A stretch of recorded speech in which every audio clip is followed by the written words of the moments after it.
Hello there everybody and welcome back to another video. Today we are going to be taking a look at Figma and how you can use it to design your user interface. But first, let's talk about what Figma actually is. My statement before should have given you a small hint. It's a place where you can design stuff. Figma is a vector graphics editor. If you've been in this business for a while, you must have probably heard of the term Adobe Illustrator. They do right about the same thing, but the difference is Figma is pretty much free. They do have a pro version, but I have never used it, and I'm definitely sure that you're not going to be using it unless your company requires it or something like that. What you do with Figma is design SVGs or user interfaces or basically whatever you want. And today we will learn how to get going with Figma by building a simple website. The topics I want to cover today are going to be creating and setting up a project in Figma, basic controls like zoom, pan, select, multi-select, and basic stuff like that, the Figma interface, how to group elements, and what Figma can do for you. So without further ado, let's get started. Figma has an online and an offline version. If you go to their website and log in, you can start using Figma right there on the browser, or you could go to products and hit download, and it will take you to the download page. And once you've set up Figma and everything like that, for this project, you will also need a photograph. So you can head to Pexels and look for products. I'm going to be using this one and this one right here. All you have to do is go and hit free download over here, and that should give you the photograph.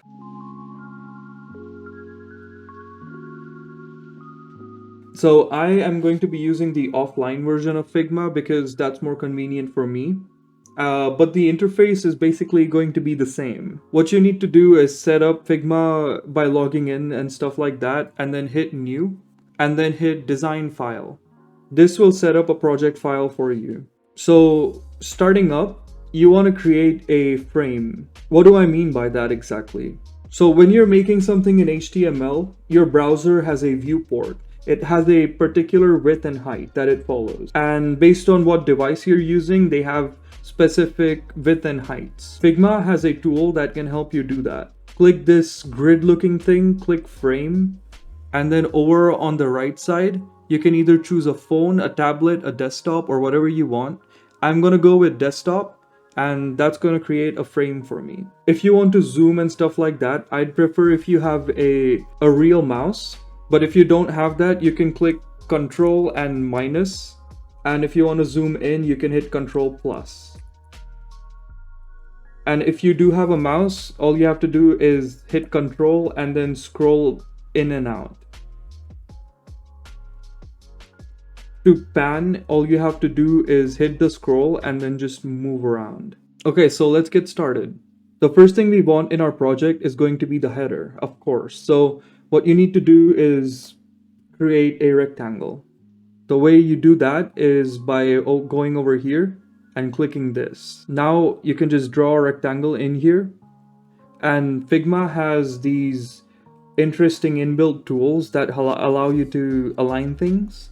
So if you drag this side of the rectangle, you can connect it to this and then just adjust it to the way you want. You can also move this rectangle around if you want by just dragging it. So in most our cases, there's always been a title inside of the header. So let's add some text onto the left side. So the way you would do that is by clicking this T over here and then just clicking somewhere. Now let's type in something. But this is way too small for us to see right now. So what we can do is head to the right again. And right around here where it says text, it's set to 12. All you have to do is set it to a larger number. And oh yeah, you have to select the whole text first and then do that. Yeah. Let's align that now. And let's make it a little more bigger. Okay, that looks good. Okay, so if you want to align something absolutely inside of a container, all you have to do is click the text, hold shift and click this rectangle right here. And then click this button right here, and that basically means that it's going to align vertically. If you click this button right here, it will be aligned horizontally as well, to the center, of course. but we don't want that one. We just want it to be over here, a little on that side. Our header also has a nav bar, so let's make that now. The first option is going to be home, and all we need to do is style this immediately. What I want to do is give it a smaller font size. And then all we need to do is align that.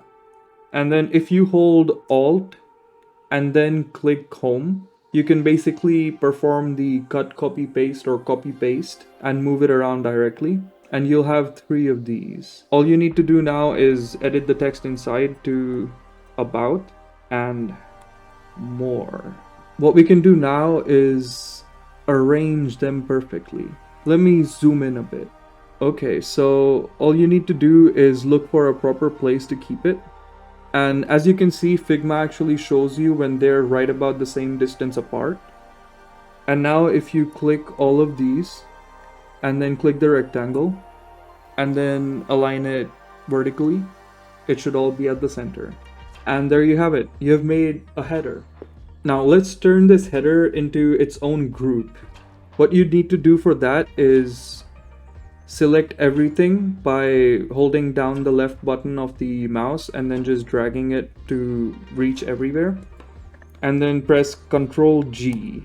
What happened here is it made a group that comprises of all the things inside of the header. The reason you would want to do that is so that you can drag everything and edit properties as a group instead of all individuals. So let's come to the next part now, which is going to be our content. The content will have a title, so let's make that. Let's set the font size to something very large, right about 72 should do. And let's put it right about here. And now let's give some subtext to this content. If you haven't noticed, Figma actually remembers the last font size you used, and you need to be very careful with that part. So I'll put it to something less, right about 48 should do for this one. Let's go a little more, less I mean. Okay, so I've filled it with text and let's center align the text now. So select everything and go down all the way over here and click this button right here. And that will align the text to the center. And now we can just move this to align it with the title, and that looks nice. Let's make that a group as well and name it content. And the first group needs to be named header. Okay, so this moves on its own. Now comes for the buttons. We want a way to tell the user that you can buy it or you can learn more about it. So let's create buttons now. What you would need to do is hit the rectangle, make one, and then inside of it you can put some text. So the first button would be order now. So let's do that. And now let's align it. What we need to do is select both of them together and then align it center in both sides. And now we can also give this rectangle a border radius by dragging this left or right, or basically just left. That looks fine. Let's also give this button a box shadow. The way you would do that is click effects and then it just gives you a drop shadow. And to edit the values you have to click this button right here. And then it's basic CSS over here. And all we need to do is increase the blur. And that looks nice. Let's actually reduce it a little more. Okay, so now what we need to do is replicate this. So hit Alt and drag it and place it right here. Right now our buttons are way too big, so let's make them a little smaller. Let's give them a smaller font size and let's drag this so that it fits. And let's replicate this one once we have aligned it perfectly. Let's change the text of this button to learn more. And let's also align it in both directions again. And same with this one, just to be sure. And zooming out, let's hold these and move them to a little more up, closer to the main stuff. And that's starting to look pretty good.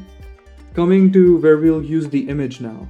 We're going to be making a circle. The way you do that is hit this arrow right here and click ellipse.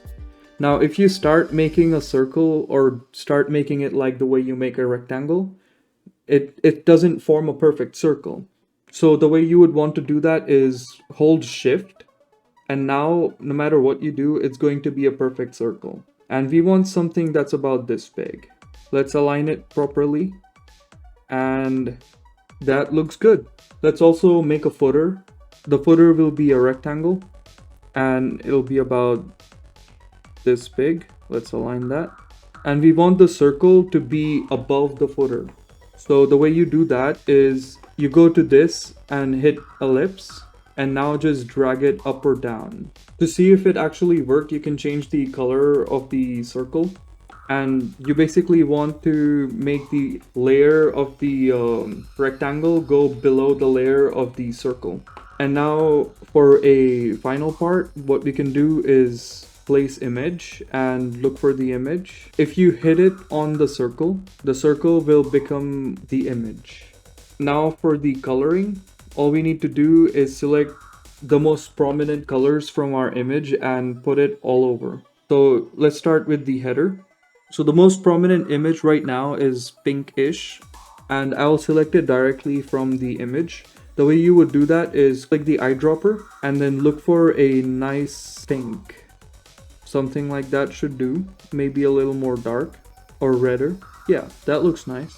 We also want the buttons to have a proper color, so let's do that as well. Let's use the header's color right now, and then darken it a bit more than the header. And also the text inside of the button should be white, that way it looks pretty cool. And the same goes for the other button. Let's also give the footer some color as well. Now let's also pay attention to the typography, meaning how to make it so that the titles get more attention than the text and the buttons get more emphasized. So the way you would generally do that is by making the title more prominent or bolder. And how you do it is go into text. On where it's written regular, you can hit either bold or black, and that makes it more prominent looking. And let's also increase the line height of the context over here. So the way you do that is by dragging this up and down. And we don't want it to be too much, and that looks nice. Yeah, let's make these buttons their own group, and let's name it button.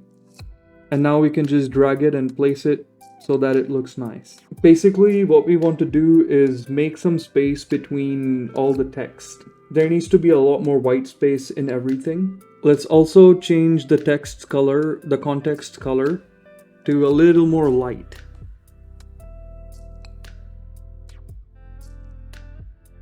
That looks nice right there. We could even give it a similar color to everything else. And there you have it. That's a generic website. You could add stuff to the footer and make it look nice as well, but this is how you start off with Figma. Now, I also want to show you this one cool thing that you can do. So if you go to place image and select any image and then drop it onto a text, that text actually has a fill of that image now. I don't want it for this project, but that looks absolutely amazing. And there you have it. Hope you learned something from this video, and I'll see you in the next one. I am actually pretty new to Figma myself, and I really wish I knew it before directly jumping into web development. The way I started off with web dev is through running JavaScript simulations of physics, and I didn't really care about user interface or user design. What got me into it is my failure to understand how user interfaces work. So I've been trying to learn through UX for Dummies. So yeah, you should always pay attention to design. User interfaces are way more important than anything else because that's what attracts the customer. Your product, if it can do everything in the world, but if it doesn't have a good enough user interface, people won't buy it. And so you should definitely learn it. Get a book. There's a whole bunch of YouTube videos on how to design stuff and what the rules and conventions are. I'll leave a link if I find something in the video's description if someone's talking about design and typography and many other components to web development. So yeah, see you in the next one.